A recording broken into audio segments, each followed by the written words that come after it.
சபரிமலை ஐயப்பன் கோவிலில் நாளுக்கு நாள் அதிகரிக்கும் கூட்டம்.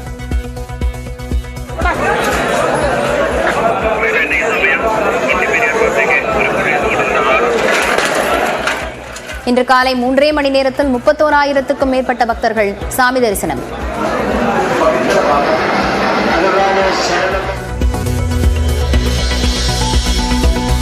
சாத்தியக்கூறு இருந்தால் உண்டியலில் விழுந்த ஐபோன் திரும்ப வழங்கப்படும். அறநிலையத்துறை அமைச்சர் சேகர் பாபு தகவல்.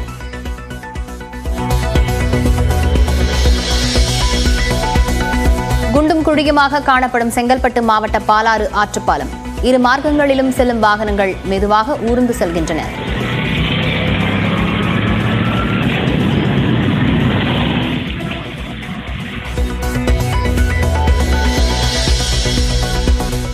கோவை கணுவாய் அடுத்த நர்சரி அருகே சிலிண்டர் ஏற்றிச் சென்ற லாரி கவிழ்ந்து விபத்து. துரிதமாக செயல்பட்ட பொதுமக்களால் பெரும் விபத்து தவிர்ப்பு.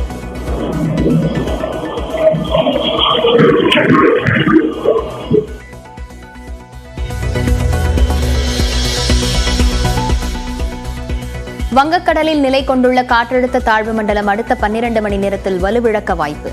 சென்னைக்கு கிழக்கு வடகிழக்கே சுமார் 450 கிலோமீட்டரில் நிலை கொண்டுள்ளது.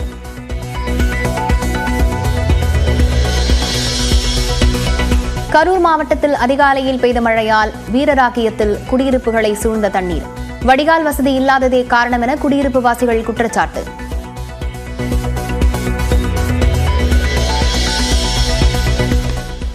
நெல்லை மாவட்டத்தில் கேரள மருத்துவ கழிவுகள் கொட்டப்பட்ட விவகாரத்தில் மேலும் 2 வழக்குகள் பதிவு. ஏற்கனவே தமிழகத்தைச் சேர்ந்த 2 ஏஜென்ட்டுகள் கைது செய்யப்பட்ட நிலையில் கேரள ஏஜென்ட்டுக்கு வலைவீச்சு.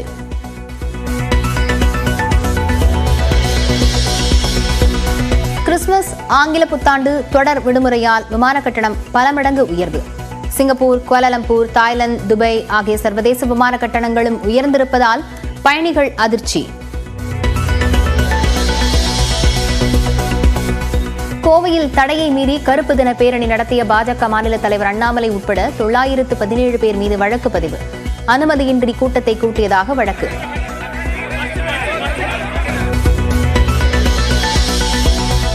புதுச்சேரி அரசியல் வரலாற்றில் முதல் முறையாக சபாநாயகருக்கு எதிராக நம்பிக்கையில்லா தீர்மானம் கோரி மனு.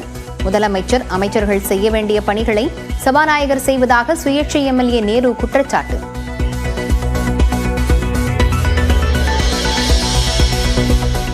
சென்னையில் ஆபரண தங்கத்தின் விலை சவரனுக்கு 480 ரூபாய் உயர்வு. கடந்த சில நாட்களாக விலை குறைந்த நிலையில் இன்று சவரன் 56,800 ரூபாய்க்கு விற்பனை.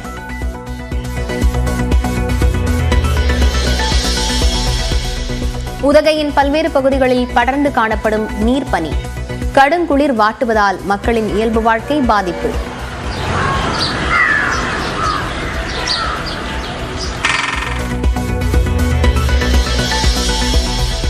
நாகை மாவட்டம் கோடியக்கரையைச் சேர்ந்த 2 மீனவர்கள் உட்பட 3 பேரை தாக்கிய இலங்கை கடற்கொள்ளையர்கள். தலையில் வெட்டுக்காயங்களுடன் வேதாரண்யம் அரசு மருத்துவமனையில் அனுமதி. குரூப் 1 தேர்வுக்கான பாடத்திட்டத்தை மாற்றி இணையதளத்தில் வெளியிட்டது டிஎன்பிஎஸ்சி. இந்திய பொருளாதாரம், தமிழ்நாட்டின் வளர்ச்சி நிர்வாகம் குறித்த பாடங்களுக்கு முக்கியத்துவம். பழனி அருகே சத்திரப்பட்டியில் நிதி நிறுவன அதிபர் செந்தில்குமார் வீட்டில் 3 நாட்களாக நடந்த சோதனை நிறைவு. வருமான வரித்துறை சோதனையில் ஏராளமான முக்கிய ஆவணங்கள் சிக்கின. வேலூர் மாவட்டம் குடியாத்தம் அருகே குடியிருப்பு பகுதியில் சிறுத்தை நடமாட்டம். வனத்துறையினர் தீவிர கண்காணிப்பில் ஈடுபட்டிருக்கும் நிலையில் பொதுமக்கள் அச்சப்பட வேண்டாம் என மாவட்ட ஆட்சியர் அறிவுரை. தென்காசி மாவட்டம் ஆழ்வார்குறிச்சி அருகே இளைஞர் தலை துண்டித்து கொலை. காரணம் என்ன என எஸ்பி ஸ்ரீனிவாசன் நேரில் விசாரணை.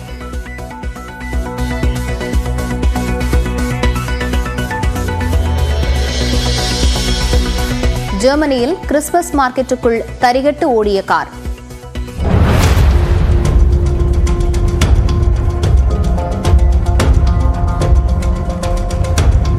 இரண்டு பேர் உயிரிழந்த நிலையில் 50க்கும் மேற்பட்டோர் காயம். ஓட்டுநர் கைது.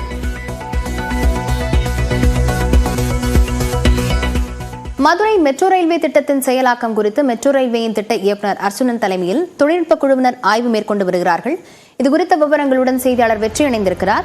வெற்றி, என்னென்ன விஷயங்கள் குறித்து அதிகாரிகள் ஆய்வு மேற்கொண்டு வருகிறார்கள்? லாவண்யா, மதுரையில் மெட்ரோ ரயில்வே வழித்தடம் என்பது மதுரை திருமங்கலத்திலிருந்து ஒத்தக்கடை வரைக்கும் சுமார் 31 கிலோமீட்டர் தொலைவுக்கு இந்த வழித்தடம் அமைகிறது.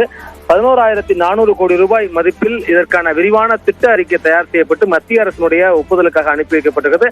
அதனுடைய ஒப்புதல் விரைவில் கிடைக்கும் என எதிர்பார்ப்பதாக மெட்ரோ அதிகாரிகள் தெரிவித்திருக்கிறார்கள். அந்த நிலையில்தான் மெட்ரோ ரயில்வேயினுடைய திட்ட இயக்குனர் அர்ஜுனன் தலைமையிலான தொழில்நுட்ப குழுவினர் மதுரையில் அந்த மெட்ரோ ரயில்வே செயலாக்கத்திற்கான அந்த ஆய்வுப் பணிகளை மேற்கொண்டு வருகிறார்கள். மதுரையில் 3 இடங்கள், அதாவது மதுரை அமெரிக்கன் கல்லூரியில் துவங்கி கோரிப்பாளையம், வைகை ஆற்றுக்கு கீழ் மீனாட்சி அம்மன் கோயில் ரயில் நிலையம் ஆகிய இடங்களில் சுரங்க பாதையில் சுரங்க ரயில் நிலையங்கள் வழித்தடம் அமைகிறது. அந்த வழித்தடம் அமையக்கூடிய பகுதியில் என்ன மாதிரியான சிக்கல் இருக்கும், அதை எவ்வாறு நாம் கையாளலாம் என்பது தொடர்பான ஆய்வுகளானது மேற்கொள்ளப்பட்டு வருகிறது. இதில் மிக கூடுதலாக மதுரையில் எய்ம்ஸ் மருத்துவமனை அமைய உள்ள நிலையில் அந்த மருத்துவமனைக்கும் கூடுதலாக இந்த மெட்ரோ ரயில் வழித்தடமானது நீட்டிக்கப்பட இருப்பதாக மெட்ரோ ரயில்வே திட்ட இயக்குனர் அர்ஜுனன் நமக்கு தனியாக பிரத்யேக பேட்டியின் மூலம் தெரிவித்திருக்கிறார். லாவண்யா, விவரங்களுக்கு நன்றி வெற்றி. கிறிஸ்துமஸ் மற்றும் புத்தாண்டையொட்டி விமான டிக்கெட் கட்டணம் பல மடங்கு உயர்ந்துள்ளது. கிறிஸ்துமஸ், ஆங்கில புத்தாண்டு தொடர் விடுமுறை வரவுள்ளதால் விமானங்களில் முன்பதிவு அதிகரித்துள்ளது. இதனால் சென்னை, மதுரை, திருச்சி, கோவை போன்ற உள்நாட்டு விமானங்கள் மற்றும் சிங்கப்பூர், தாய்லாந்து, துபாய் ஆகிய சர்வதேச விமானங்களில் டிக்கெட் கட்டணங்கள் பல மடங்கு உயர்ந்துள்ளன. சென்னை, மதுரை இடையே வழக்கமாக 4,300 ரூபாயாக இருந்த கட்டணம் தற்போது 17,695 ரூபாயாக அதிகரித்துள்ளது. சென்னையிலிருந்து திருச்சிக்கான கட்டணம் 14,387 ரூபாயாகவும், கோவைக்கான கட்டணம் 9,418 ரூபாயாகவும் உயர்ந்துள்ளது. சென்னை, கொச்சி இடையிலான விமான கட்டணம் வழக்கத்தை விட 3 மடங்கு அதிகரித்துள்ளது. சென்னை, தாய்லாந்து இடையே வழக்கமாக 8,891 ரூபாயாக இருந்த கட்டணம் தற்போது 17,437 ரூபாயாக உயர்ந்துள்ளது. கட்டணம் அதிகரித்தாலும் பல விமானங்களில் டிக்கெட்டுகள் முழுமையாக முன்பதிவாகியுள்ளன.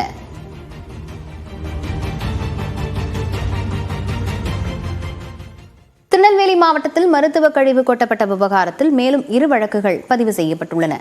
திருநெல்வேலி மாவட்டம் கோடகநல்லூர், பழவூர், வடக்கு அரியநாயகிபுரம், சீதபரப்பநல்லூர், கொண்டாநகரம் உள்ளிட்ட பகுதிகளில் டன் கணக்கில் மருத்துவ கழிவுகள் கொட்டப்பட்டன. இவை அனைத்தும் கேரளாவிலிருந்து கொண்டுவரப்பட்ட நிலையில் சுத்தமல்லி காவல் நிலையத்தில் 3 வழக்குகள் பதிவு செய்யப்பட்டு 2 கைது செய்யப்பட்டனர். தொடர்ந்து மாவட்டம் முழுவதும் கழிவுகள் கொட்டப்பட்ட இடங்கள் குறித்து சிறப்பு குழு அமைத்து ஆய்வு மேற்கொள்ளப்பட்டதில் மேலும் 2 இடங்களில் கழிவுகள் கொட்டப்பட்டது கண்டறியப்பட்டது. இதைத் தொடர்ந்து முக்கூடல் காவல் நிலையத்தில் 1 வழக்கும், சீதபரப்பநல்லூர் காவல் நிலையத்தில் 1 வழக்கும் பதிவு செய்யப்பட்டிருக்கிறது. கேரள அரசின் ஆய்வுக்குழுவினர் நேற்று நடுக்கல்லூரில் கொட்டப்பட்டிருக்கும் கழிவுகளை ஆய்வு செய்தனர். அப்போது பேசிய அதிகாரிகளில் ஒருவர் அபாயகரமான கழிவுகள் எதுவும் இல்லை என்றார். பின்னர் அவர்கள் நெல்லை மாவட்ட ஆட்சியரை சந்தித்தனர். அப்போது அவர்களிடம் அபாயகரமான கழிவுகள் இல்லை என்றால் ஏன் இங்கு வந்து கொட்டினீர்கள் என ஆட்சியர் கேள்வி எழுப்பினார்.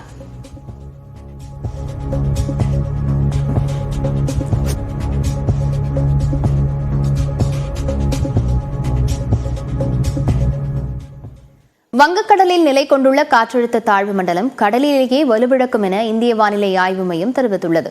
வங்கக்கடலில் உள்ள காற்றழுத்த தாழ்வு மண்டலம் இன்று காலை 5:30 மணி நிலவரப்படி சென்னையிலிருந்து கிழக்கு மற்றும் வடகிழக்கே 450 கிலோமீட்டர் தொலைவிலும், விசாகப்பட்டினத்திலிருந்து தெற்கு தென்கிழக்கே 440 கிலோமீட்டர் தொலைவிலும் இருப்பதாக வானிலை மையம் கூறியுள்ளது. இது ஆந்திர கடற்கரையை நோக்கி 7 கிலோமீட்டர் வேகத்தில் நகர்ந்து வருகிறது என்றும் 12 மணி நேரம் தாழ்வு மண்டலமாக நீடிக்கும் எனவும் பின்னர் கடலிலேயே வலுவிழக்கும் என்றும் தெரிவிக்கப்பட்டுள்ளது. இதன் காரணமாக ஆந்திரா மற்றும் வடக்கு தமிழ்நாடு கடலோர பகுதிகளில் 60 கிலோமீட்டர் வேகம் வரை காற்று வீசக்கூடும் என கூறப்பட்டுள்ளது.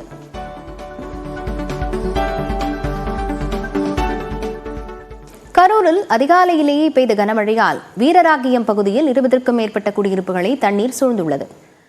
கரூரில் கடந்த 2 நாட்களாக வெயில் வாட்டி வதைத்த நிலையில் நேற்று இரவு நகர்ப்பகுதியில் மழை பெய்தது. இன்று அதிகாலையில் வீரராகியம், ஆண்டிப்பாளையம், புலியூர், மாயனூர் உள்ளிட்ட இடங்களில் 1 மணி நேரத்திற்கு மேலாக மழை வெளுத்து வாங்கியது. வீரராகியம் பகுதியில் சுமார் 20க்கும் மேற்பட்ட வீடுகளுக்குள் மழைநீர் புகுந்ததால் மக்கள் அவதிக்குள்ளாகினர். முறையான வடிகால் வசதி இல்லாததே இந்த பாதிப்புக்கு காரணம் என பொதுமக்கள் குற்றம் சாட்டுகின்றனர். பொக்லைன் வாகனம் மூலம் மழைநீரை அகற்றுவதற்கான பணியை ஊராட்சி நிர்வாகம் மேற்கொண்டது.